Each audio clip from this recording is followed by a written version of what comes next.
Hello everybody, hope everybody's doing great today. Appreciate those of you watching this video. Today we'll be talking about the movie Pillow Talk starring, I was going to say Claire Danes, but there's no way it's Claire Danes. It's Doris Day and Rock Hudson. I don't know why the name Claire Danes popped up to my head. Because, it's like a good 50-year difference between when that came out and when Claire Danes became, a popular actress. Maybe 40 years, she started acting in the 90s.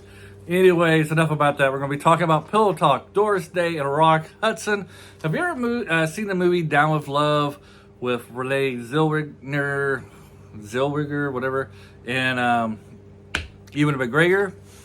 You can really tell that Down with Love was influenced by Pillow Talk. There's a lot of stuff that you see where you can see that Pillow Talk influenced Down with Love when they're on the phone and just the topic in general. Anyways, that was like that. I can't believe Down with Love came out like 20-some years ago. Well, let's get into Pillow Talk. When people think of the 1950s, I think a lot of people think of like Leave It to Beaver, maybe Dick Van Dyke, I Love Lucy, wholesome stuff, family, gee whiz, oh golly, that kind of stuff, when they think about the 50s, that kind of stuff, very wholesome. This movie, Pillow Talk, kind of destroys that a little bit, that maybe it wasn't as wholesome as we imagine in our minds, because Rock Hudson's character is very much a player. We find that out in the first 5 minutes of the movie, where he has multiple girlfriends. He's playing them all. He has a long list of all the girls that he dates. And it's kind of hit it on. He's doing more than just dating them, a little bit more going on between him and the girls. If you know about bedroom stuff, I'm talking about that. Also, this movie brings up, like, way back in the day, for you youngsters out there, there was a thing called a party line. A party line was when multiple households or multiple different people were on one telephone line. So you could be wanting to make a phone call, pick it up, and it could be somebody somewhere else outside of your house and talking on the phone. You would have to wait for them to hang up before you could use the phone, or you could pick it up and listen to their conversations. That was once the thing back in the day. Always thought of it as being in the country. This is being in New York City. I didn't really, realize it was a thing in New York City, but I guess back in the day it would have to be. The closest in my lifetime I ever experienced a party line is if you was in a house, you had multiple phones within your own house. Someone might be talking in the kitchen, and then you pick it up and then phone up in the living room, and you can hear their conversations. Feel sorry for all the teenage girls who would have to go through that back in at least the 80s, maybe the 90s, stuff like that. You also could be pranking your own people, your own family. You could call your own number, they would ring, they would pick up, there'd be nobody on the line, all kinds of good stuff. But you do get the kind of like early technology of the telephone. Nowadays everybody has their own little pocket phones, so that was the thing back then. And so it was like this is a romance comedy. This is a romance comedy. I'm playing this twice. I had to do a little cutting there. Got some extra noise going on right now. Hope it doesn't disrupt the video too much. Noise will be going off in a minute. Like I said, Rock Hudson is a player in this, has multiple girlfriends. The girl, then Doris Day is the other attendant on the line that he shares the phone line with. She gets tired of him always talking to other girls and always being on the phone, because she needs the phone too for business stuff that she does. So they're kind of like bitter enemies. And then they end up meeting together, and he kind of plays a different character.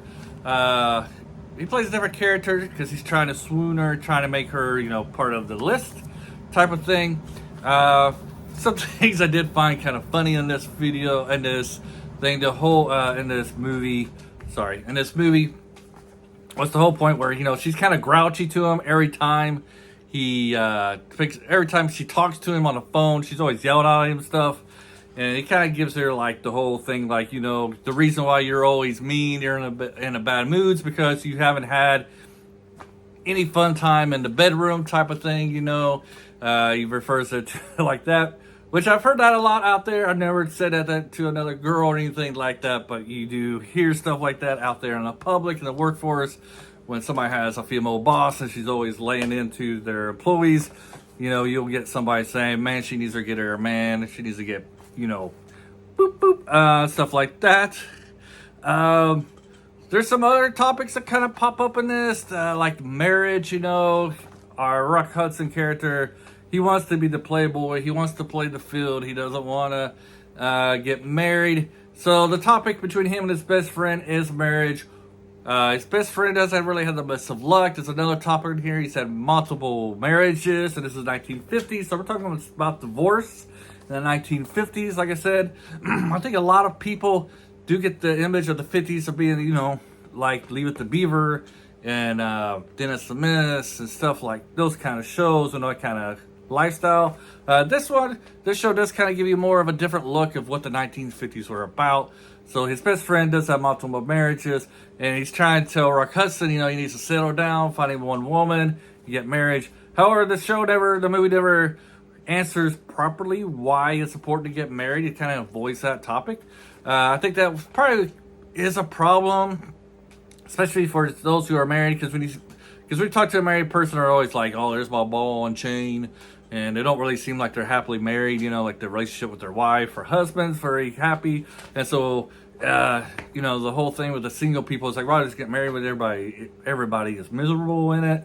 And in this movie right here, you know, it's talking about this guy should get married, but the movie never answers why individuals should get married, why marriage is important, necessary in one's life. It kind of avoids that question altogether.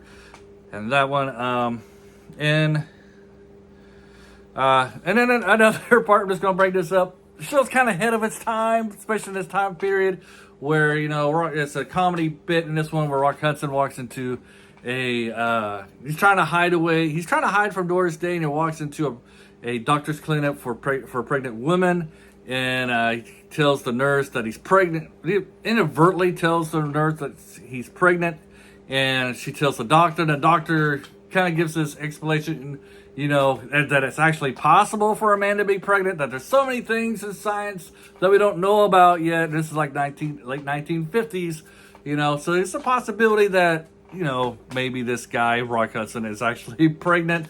So the movie, you know, might be ahead of its time a little bit for those of you. I did enjoy this. If you kind of like those older movies, this is worth watching. Rock Hudson and Doris Day, one of the biggest movie stars back in Hollywood in the 50s, 60s, and stuff like that. I did enjoy it. My wife's been watching it a lot, so I figured, you know what, I'll just watch it from... she's been watching like every day here in the last month, so I've been just watching bits here and bits there. So you know what, why don't I just watch it from start to finish, give a review on it. So yeah, check it out. I recommend this one. It's a solid recommend. If you're into old movies, this is for you. If you are looking for something that you haven't really seen before, you want to venture out a little bit, you want to see, you know, you've heard about Rock Hudson and Doris Day, you want to see one of their movies, this is a good one to check out. I believe you will enjoy it. It's going to be on Amazon Prime for maybe a week more. So if you're going to watch it, you better hurry up and do it. This is 2024 around June.